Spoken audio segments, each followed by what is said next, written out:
कांग्रेस के वरिष्ठ नेता और गुजरात से राज्यसभा सांसद अहमद पटेल का गुरुवार सुबह अपने पैतृक गांव पिरामण में अंतिम विदाई दी गई। पटेल 1 अक्टूबर को कोरोना संक्रमित हुए थे और बुधवार तड़के दिल्ली के अस्पताल में उनका निधन हो गया था। भरूच जिले के पिरामण गांव के रहने वाले अहमद पटेल की इच्छा थी कि उनकी दफन विधि पिरामण गांव में ही माता पिता की कब्र के पास की जाए, इसलिए माता पिता की कब्र के बगल में ही उनकी कब्र बनाई गई थी। वहीं पिरामण गांव के पैतृक घर से उनका जनाजा कब्रिस्तान ले जाया गया। इस दौरान राहुल गांधी ने भी उनकी अर्थी को कंधा दिया।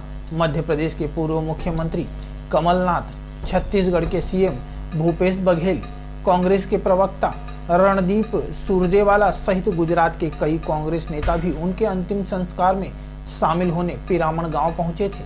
उनके निधन की खबर सुनकर पूरे गांव में मातम छा गया। अहमद पटेल का पिरामण गांव से बहुत लगाव था, इसी के चलते हर एक मौके पर वे गांव आया करते थे। अहमद पटेल राजनीति में काफी कामयाब रहे, हालांकि उन्होंने इससे परिवार को काफी दूर रखा। अहमद पटेल की 1976 में मेमूना अहमद से शादी हुई थी। उनके बेटे फैजल पटेल बिजनेसमैन है और उनका राजनीति से दूर दूर तक कोई रिश्ता नहीं है। वहीं बेटी मुमताज की शादी भी वकील इरफान सिद्दीकी से हुई है। मोहम्मद ईसाजी पटेल और हवाबेन मोहम्मद की संतान अहमद पटेल का जन्म भरूच के पिरामण गांव में 1949 को हुआ था। पिता भरूच तहसील की पंचायत के सदस्य और तहसील के चर्चित नेता थे। इसी के चलते शुरुआत से ही अहमद पटेल की राजनीति में रुचि थी और पिता ने भी राजनीति करियर बनाने में उनकी खूब मदद की। पटेल का जन्म 21 अगस्त 1949 को गुजरात के भरूच जिले के पिरामण गांव में हुआ था।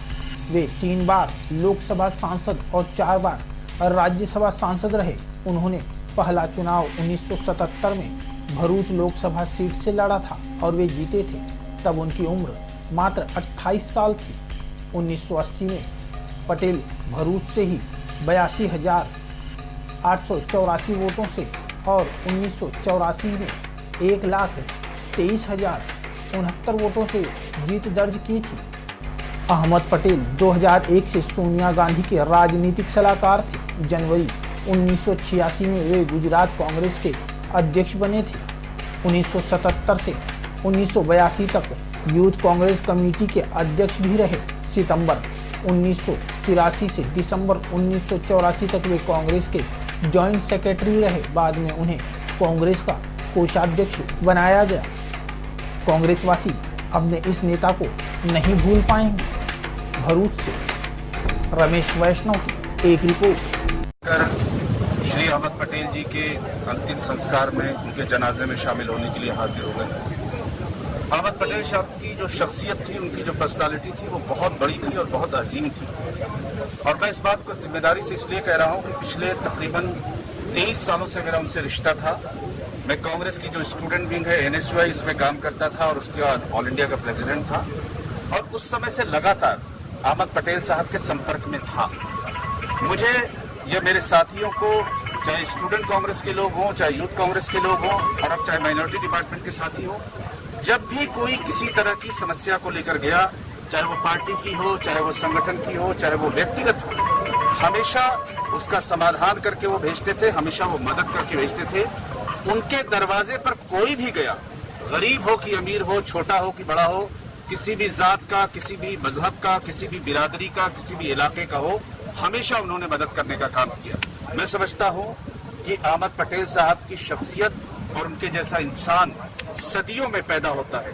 कुछ वक्त तो होता है दिमागों में, दिलों में, यूं ही कोई सुकरातो सिकंदर नहीं होता।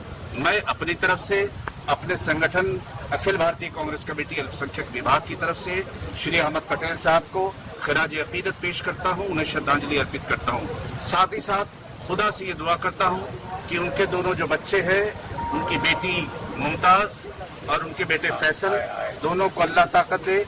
उनकी जो अहलिया हैं, उनको अल्लाह सब्र दे और उनके पूरे अहले खाना को, पूरे खानदान को, रिश्तेदारों को, उनके चाहने वालों को, उनसे मोहब्बत करने वाले लोगों को सब्र दे और अल्लाह उन्हें जन्नतुल फिरदौस में जगह अता फरमाए। ये हम सब लोगों की दुआ है। अहमद भाई को खिराज अकीदत यहाँ पर आकर पेश करना हम समझते हैं हमारे लिए भी खुशकिस्मती है। उनके जैसा अजीम शख्स बड़ी मुश्किल से पैदा होता है। मैं एक बार फिर उनको अपनी तरफ से और अपने साथियों की तरफ से श्रद्धांजलि अर्पित करता हूँ। धन्यवाद। समग्र राष्ट्र માટે દેશના વરિષ્ઠ નેતા અમિત પટેલ ગુજરાતના અનોખા સમગ્ર રાષ્ટ્રના નેતાઓએ અને કોંગ્રેસના મુખ્ય નેતા રાહુલ છેક અફઘાનિસ્તાનમાં એમની મિટિંગ દરમિયાન હાજર રહ્યા, એમની મુક્તિ પણ આપી, શ્રદ્ધાંજલિ આપી, એમના જનાજાને ખંડો પણ આપ્યા. આટલું મહાન વ્યક્તિ રાજકારણમાં ચાણક્ય કહી શકાય કે છેલ્લા 43 વર્ષના રાજકારણમાં એમને સમગ્ર રાષ્ટ્રમાં અને ગુજરાતમાં વિકાસના કામો કરે છે, લોકોની સેવા તરીકે આપ જાણો. રાજકારણ સેવાનું માધ્યમ છે, આપ સૌ જાણો. પરંતુ સેવાની સાથે સાથે લોકો પદની ઝંખના કરતા હોય અને એમ થાય કે મને લાલ લાઇટ મળે. 43 વર્ષ સુધી કોંગ્રેસના વરિષ્ઠ નેતા, દેશના મુખ્ય નેતા હોવા છતાં અને કોંગ્રેસની બહુમતીવાળી અને યુપીએ સરકારમાં પોઝિશન હોવા છતાં પણ એમને ક્યારેય પણ કોઈ મંત્રી પર લાલ લાઇટ કે મીડિયા કે પ્રચાર માધ્યમોમાં ક્યારેય છવાઈ જવાની કલ્પના નથી કરી કે પ્રયત્ન નથી કર્યો. આવો વિચક્ષણ કરો અને સમગ્ર ભારત દેશમાં અમારા રાજકારણમાં કહીએ કે બધા જ રાજનેતાઓમાં આવો સેવાભાવી વ્યક્તિ મળી ન શકે કે જેની સેવા એના માટે સાધન હતું.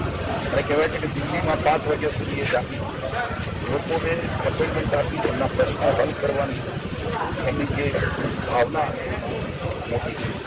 મારા જેવા કાર્યકર્તા માટે પણ લોકડાઉનની અંદર પર્સનલી ફોન કરીને જ્યારે માર્ચ મહિનામાં લોકડાઉન કર્યું ત્યારે મને ઘરે ફોન કરીને ઈચ્છા કરી કે તમે સાચવજો કે કોરોનાથી બચજો, કોરોનાથી તમને તકલીફ ન થાય, કે તકલીફ થાય તો અમને મદદ મળશે.